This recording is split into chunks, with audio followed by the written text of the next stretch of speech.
We have the representative of the Honorable Minister of Budget and Economic Planning, the Permanent Secretary, Dr. Samson Ebimaro. Please take a seat.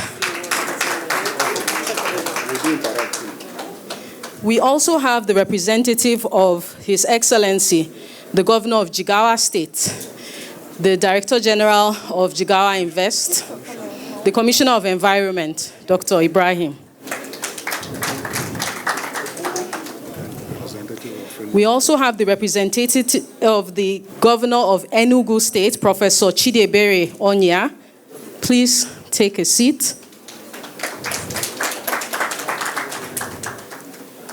And we have Lamide Ni Afuye, the CEO of African Mini Grid Developers Association.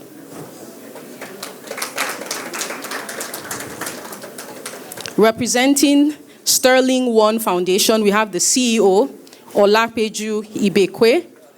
Please go ahead and take a seat.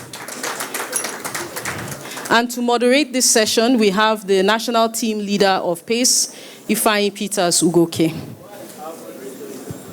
Thank you very much. Provides us an opportunity for these great panelists to provide insights into some of the issues that have been outlined in the presentations we had this morning, but also more specifically focusing on solutions.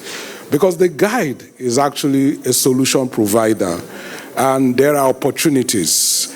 But identifying the challenges, identifying the opportunities, and the solutions that the guide provides for us. So I will maintain the introductions that have been made so that we're able to manage time very well.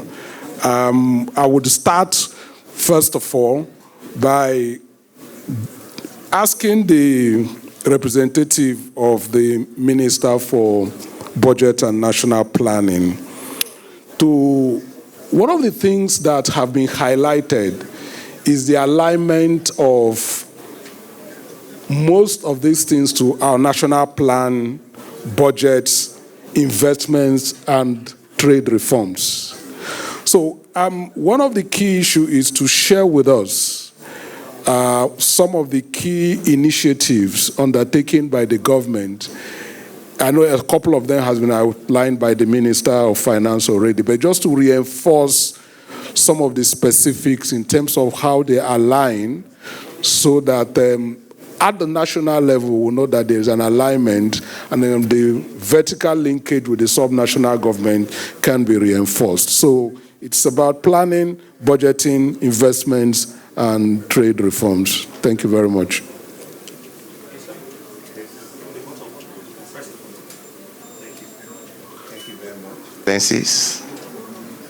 Commissioners in the House, distinguished ladies and gentlemen, the press, let me congratulate all of us for today's event, and to begin to say that the Federal Ministry of Budget and Economic Planning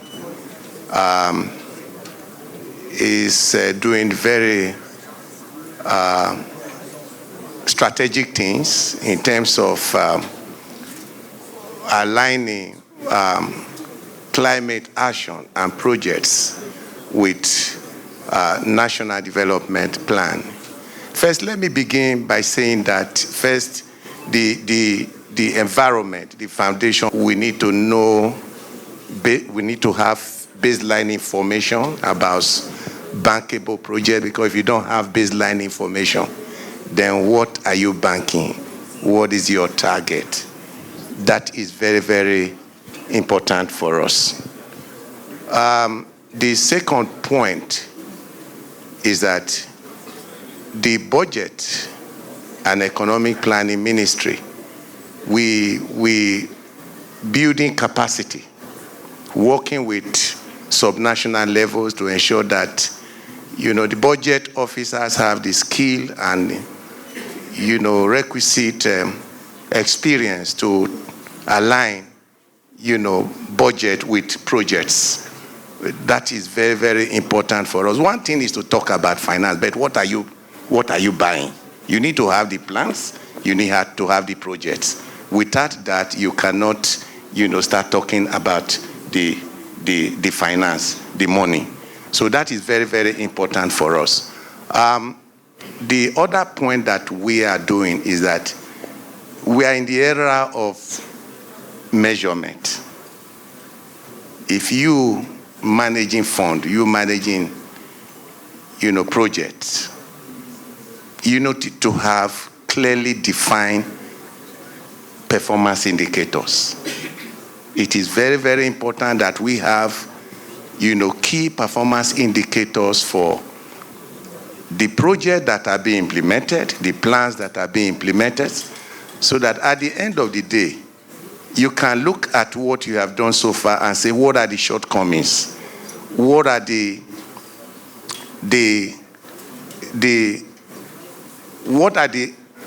advantages and the disadvantages? What did you do better? What did you not do, well, so that you can take corrective action plan? But I wanted to just ask to say that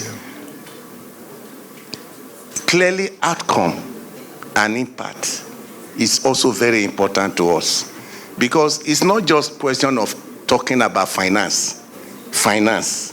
What impact are we looking at? Because if we have all this meeting and talk about money without outcome and impact, then there's no need talking about money. So we should be looking at what are the expected outcome and what are the expected impact. That is very, very important for us. Thank you very much. Thank you very much, Permanent Secretary. Well said. From the vantage point of budget, planning, and economy, of course, data is crucial. We must have the baseline data.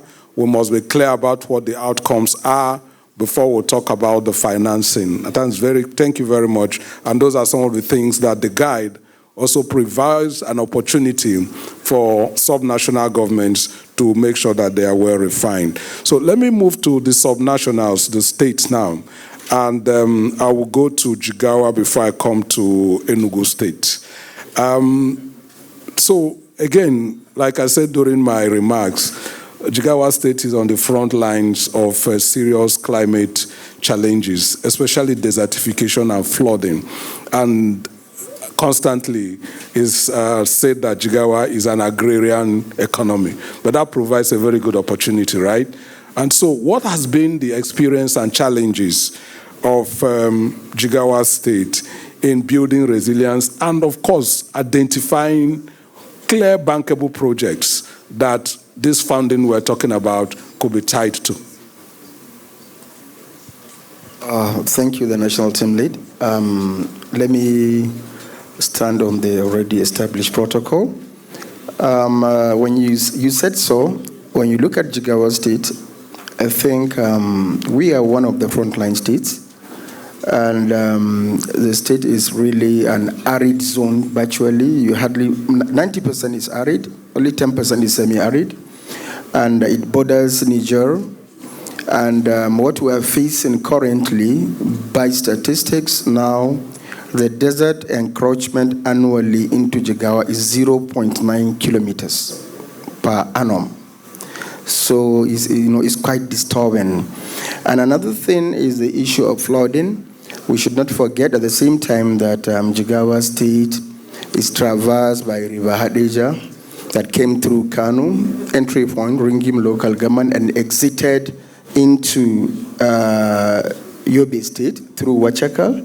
So we again have a vast wetland at the same time that's prone to riverine flooding. And when this new administration led by Malam Umar Namadi came in, the philosophy of the government then is to see how would it bring succor to these climate shocks. Most importantly, the issue of flooding and the issue of arresting desert encroachment. How do we improve on the vegetative cover of the state from barely about 4 to 5% to maybe increase to like 10%? So this is the drive. So when he came in, and again, Jigawa is agrarian state, as you rightly pointed out. 80% of our population depends solely on agriculture. Agriculture is the main economic activity in the state. So the governor, when he came in, he realized that how would he try and adapt to the impact of this climate change. We start looking at how do we improve our seeds, climate smart agriculture in terms of climate smart seed. When we said climate smart seed, we are talking about drought resistant seed. We are talking about flood resistant seed. We are talking about mineral toxicity resistant seed. For example, there are areas in Jigawa that that have iron toxicity. So we are trying to look at that. And that is why last year alone, we distributed to farmers these climate smart seeds, 30,000 millet and maize, these seeds, in order to absorb the shock of the climate change. And again, we gave 20,000 rice farmers these climate smart seeds at the same time. And Jigawa has entered into MOU with one Indian company, Contech, to come and develop seed plant, at the same time a storage plant, so that we are trying to see how we can improve our seeds.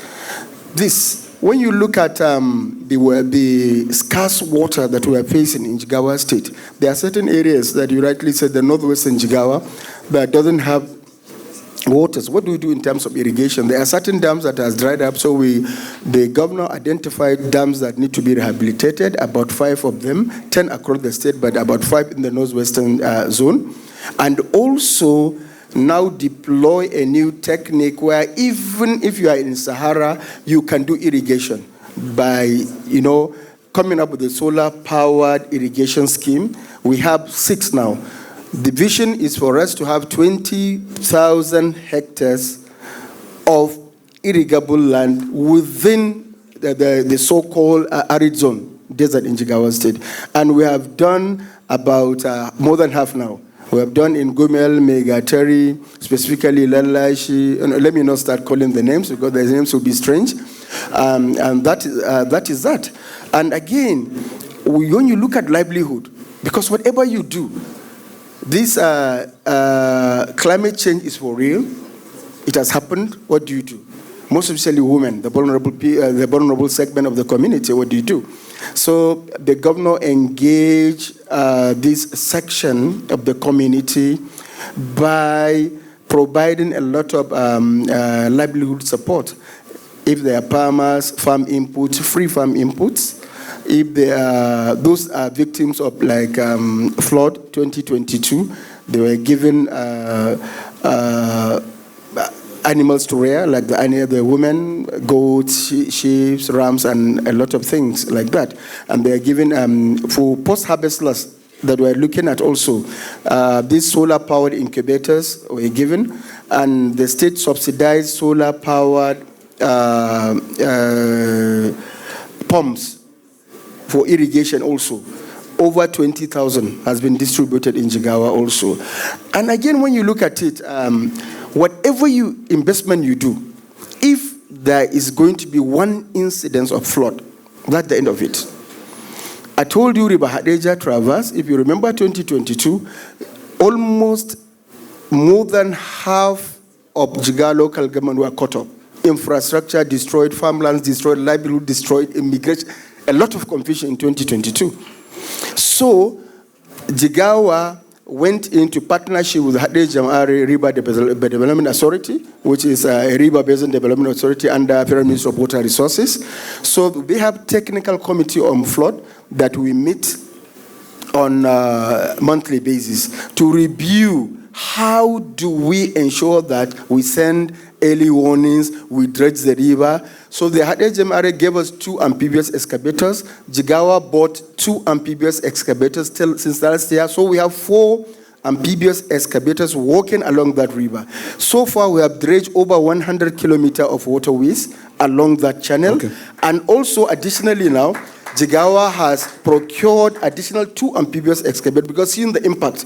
Because if Yobe State are here, they will bear us witness. Now they are seeing water where the water ceased to flow. Water is flowing now because that is the whole aim. Thank you very much, Honorable Commissioner. Sorry. I'll come back to you. Okay, thank Apologies. you. We have to manage our time very well, but thank you very much for providing that outline on Jigawa's commitment.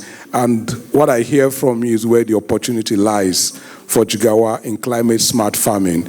That's what you have clearly outlined. The opportunities are available, and that means scaling what the state government has already invested in to make sure that the significant chunk of the population are able to. And that's what the access to climate finance will do. So there is a commitment on the part of Jigawa state government already, but also that can be accelerated through additional financing. That's the pick. Thank you very much. We're managing time. I will come back to you much later. But let me turn to the Secretary to the State Government of Enugu State. And thanks again for coming.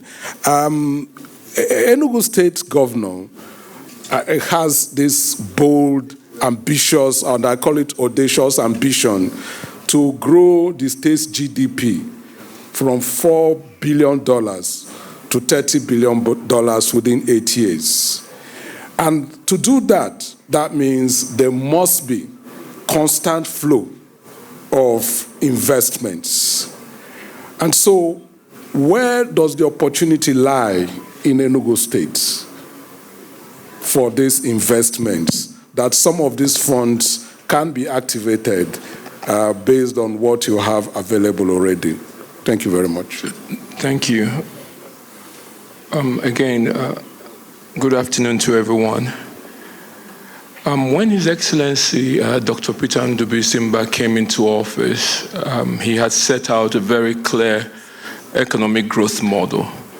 And we were very clear at the very beginning that for us to be able to build our economy to the level you had talked about, we had to sit down and interrogate some of the data sets we got on assumption of office. And I think what was very important is that we knew very early that the clarity was very important in developing any form of process towards bankability. So at the very beginning, what we did was set out some of the key sectoral areas that we could find opportunities. And like the Honorable Minister had talked about, most of what we look at will not be on the problem side, but the opportunities that those problems will provide for us. So we set out very early to create opportunistic bankable projects across sectors. We have presented about 50 of them around our 1st of September Economic Summit. And this set of projects were at the concept phase, because we're very also clear at the beginning that for us to do a pre-feasibility, it was going to be cost intensive, leading to any pathway towards an outline business case that we could say for sure these are bankable projects.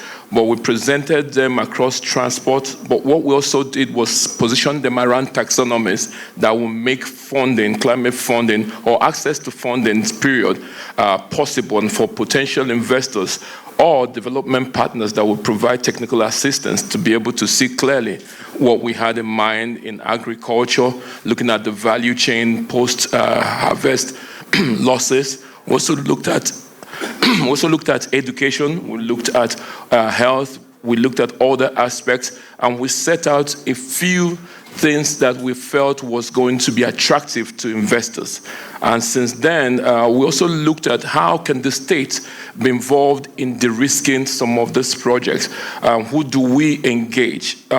We had started talking to a few partners, development partners, to discuss that, and also a few DFIs, AFDB, started engaging with them on that, FCDO, on how we can de-risk some of this. We also looked at energy as a very big aspect. But more important, we knew that all these things will have to sit on a legal framework. So we set out and created our Enugu State Climate Finance Policy and a Climate Action Plan. And then we also looked at how, if there were any need for a legislative backing to ensure that people felt comfortable also bringing their funds in. We also looked at the revenue stream. Was it going to require tariffs? And how comfortable was that going to be for investment? So what we tried to do was look at the institution that will now underpin this post this government's timeline, the 4 to 8 years, to ensure sustainability. So what we did initially, the first couple of months and leading up to now, were preparatory things that can help us in starting the process towards an outline business case that can ensure bankability. So in Enugu State, we have carved them now by taxonomies, and we put things that we think are attractive, and investors have been coming in. But we also understand the importance of what we're doing here today, which is accessing climate finance.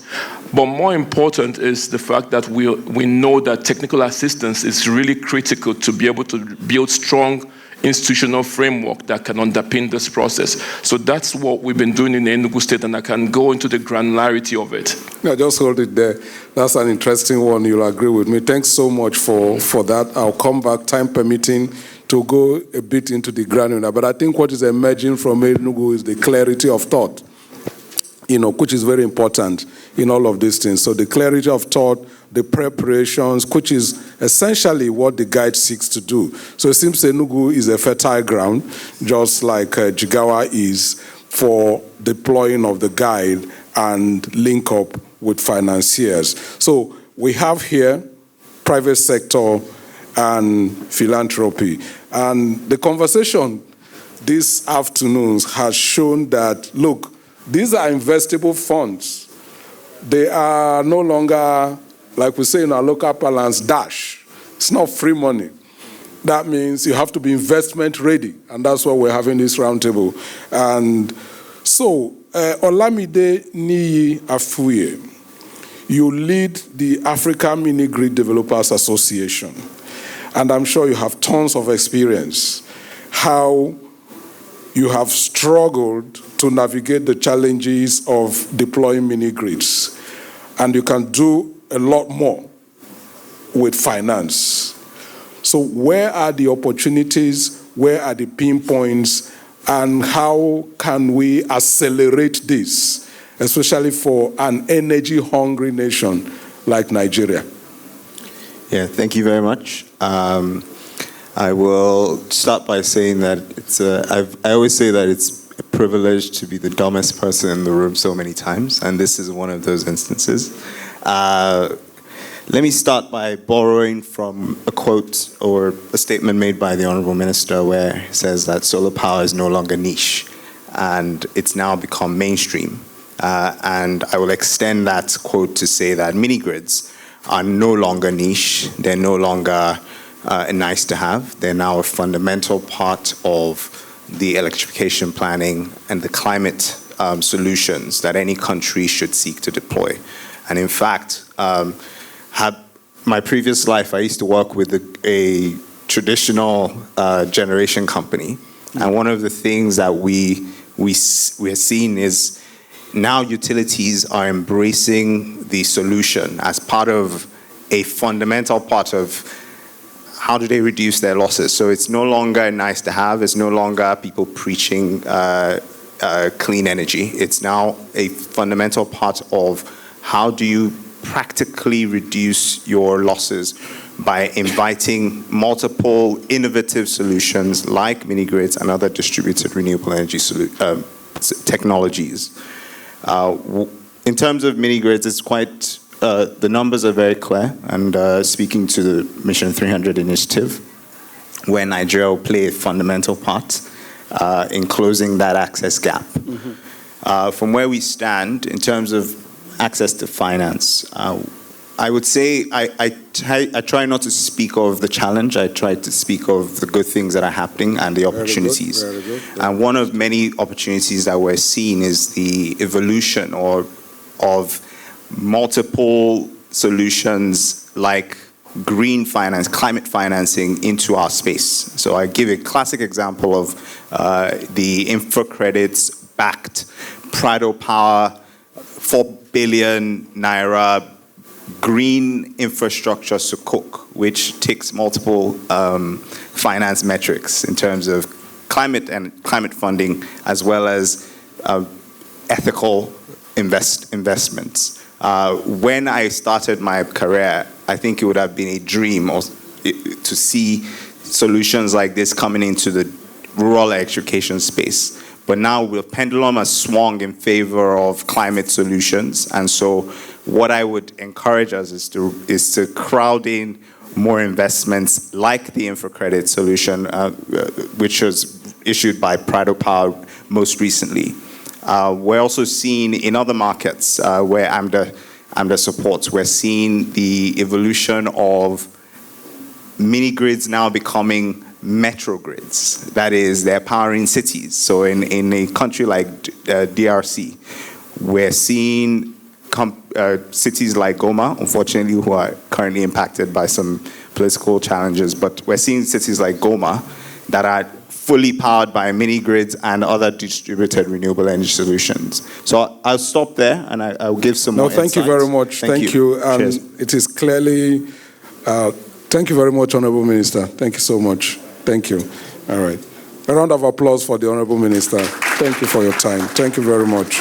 Thank you, Niyi. And this is actually very, very interesting because, like I said earlier on, our energy gap is almost leading to acute poverty.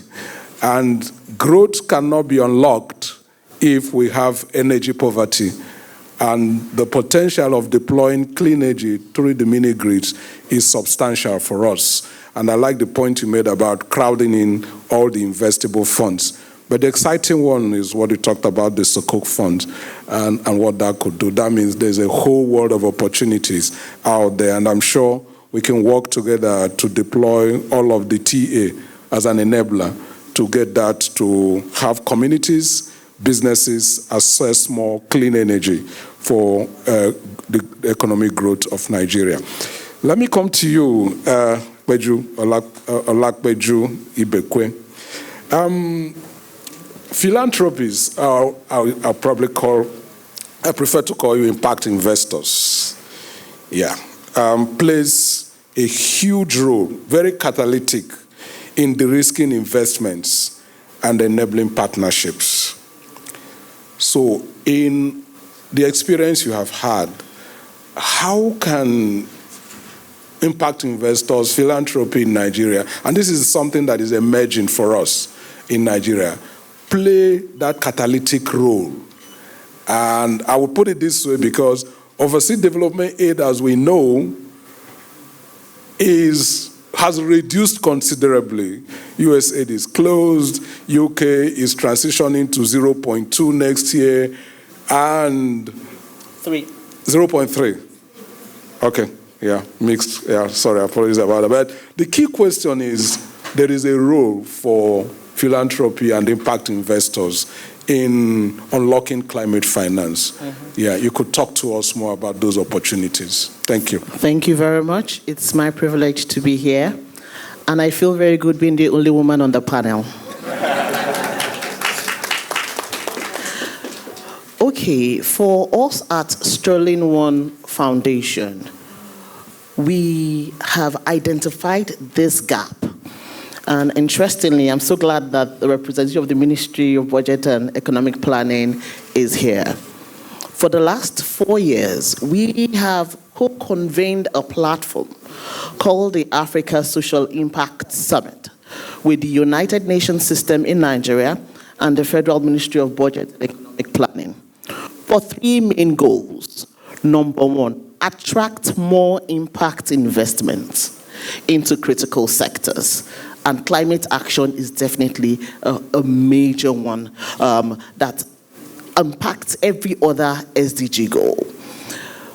We have also sought to catalyze multi-level partnerships, public-private partnerships, public-private philanthropic partnerships, public-private philanthropic and non-profit sector partnerships, because these are critical not just for the funding, but excellent implementation when these funds are made available.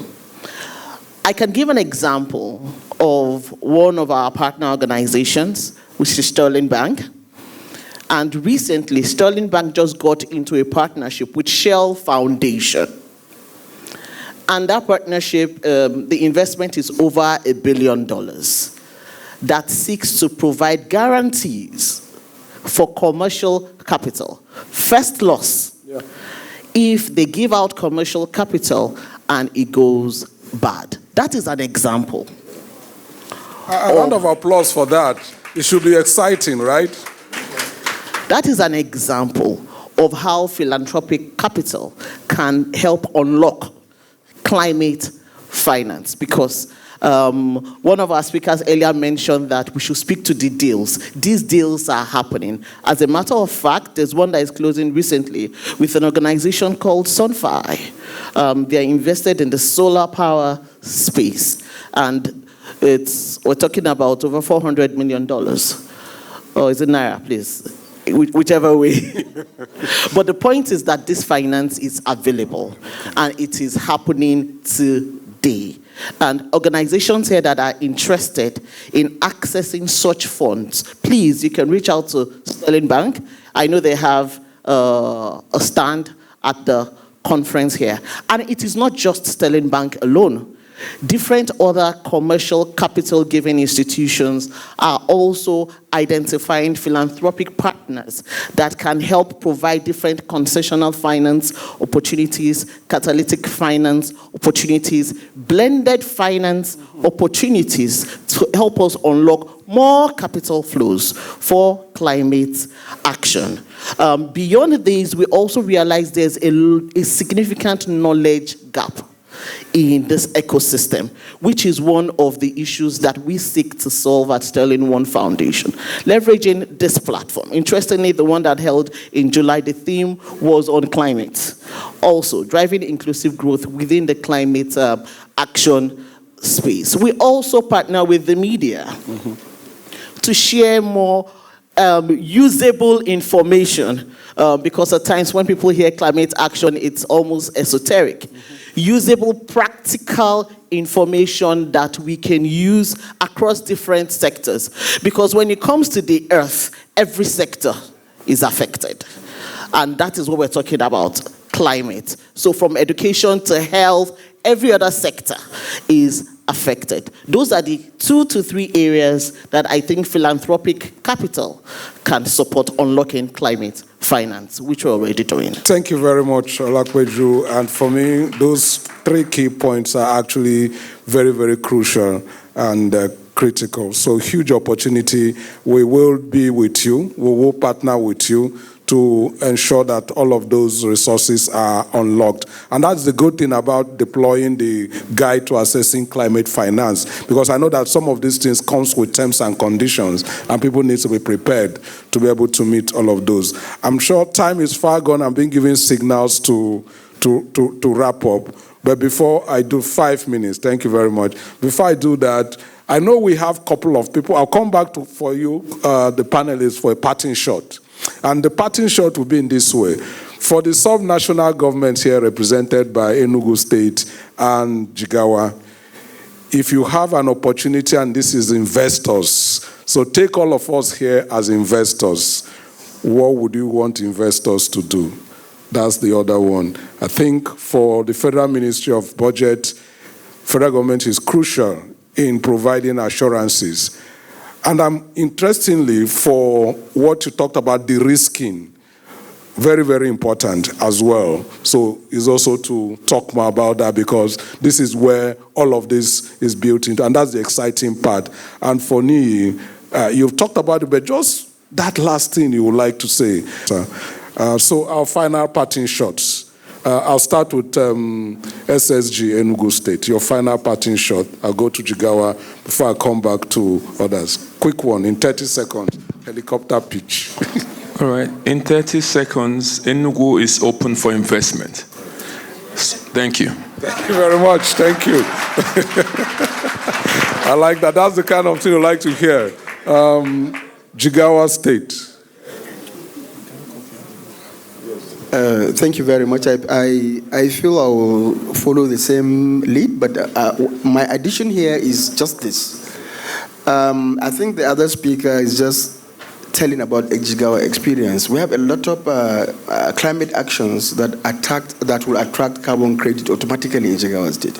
But we're having a lot of difficulties in accessing, these carbon credit issues. These are issues.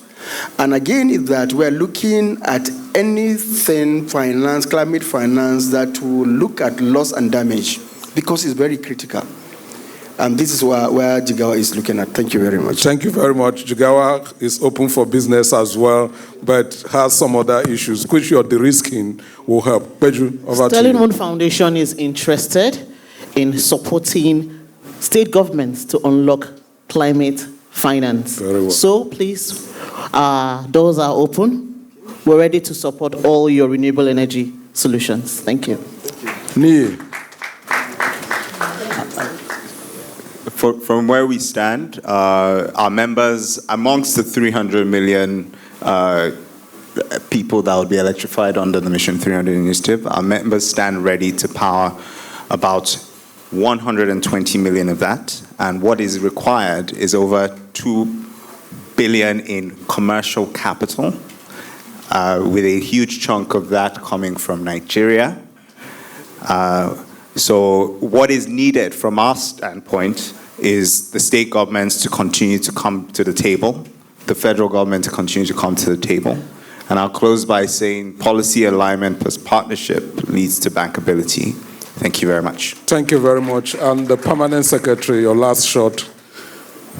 Thank you very much. The question you raise, if I have a cathedral of development partners here who are ready to support me, what will I do first? Yep, investors. First and foremost, I'll give them my plans and priorities. Very good. Thank you very much. Very good. And on that note, I'd like to thank my distinguished panelists for that inciting conversation. Time is never always enough, but I think we've had an opportunity to touch on the core issues, and the conversation continues. But I think the most important thing, take that step, do the readiness assessment, and determine where you are. And all of these opportunities will be unlocked. On that note, thank you very much, distinguished panelists. It's been a pleasure moderating this session. Yes, we'll take a picture. Thank you.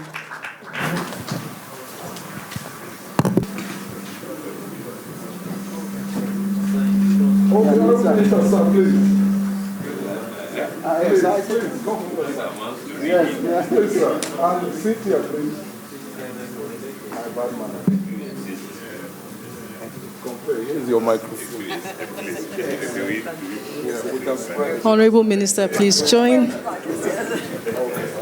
Thank you.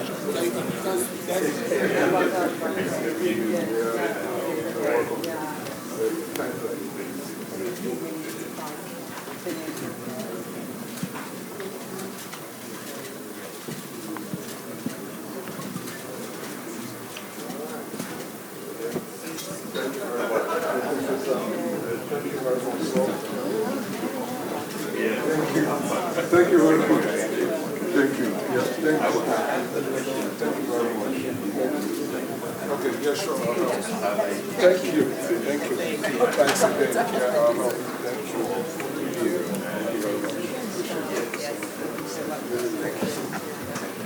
I will welcome the Deputy National Team Leader of PACE, Titi Fakoya, for the closing remarks. Please give her a round of applause. Thank you, Nene. Distinguished ladies and gentlemen, thank you for the rich conversation and for staying engaged. What we launched today is straightforward, a guide that helps us move from talk to implementation. The checklists don't replace your plans. They help you organize them so that funders see credibility and teams know exactly what to do. And so for the state governments, the questions are simple and practical. Do we have a functional coordination unit with a clear mandate on climate finance? Are our laws, policies, and sector strategies aligned and reflected in the budget? Can we tag, track, and report climate spending with timely procurement and audits?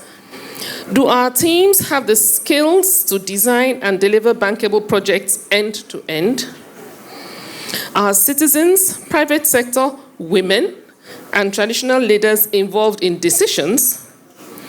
And for businesses and BMOs, the ask is also clear. Is there a sustainability lead and a business-level climate strategy? Are we compliant on ESG with audited accounts and cash flow clarity? Can we prepare bond-specific proposals and feasibility and reports results? Are we building partnerships with banks, value chain actors, communities? None of this is theory. It is what lenders and investors check before they invest money. So the next steps within 90 days are this. Step 1, please complete the checklist, states and businesses, with evidence. Identify your gaps. And then step 2, go on to convert these gaps to a short action plan. Finally, prepare one fund-ready concept note with an evidence pack and iterate on feedback. And do please remember, inclusion remains non-negotiable. When women and communities are part of the work, projects are stronger and last longer. On behalf of PACE and NESG, thank you to our ministers, governors and their representatives, private sector and partners, and I am asking you to please enjoy the rest of the summit. Insightful, engaging, interesting, and I think we have some clear takeaways that we can execute going forward. So thank you not only for being here, for participating, but also for staying all the way to the end.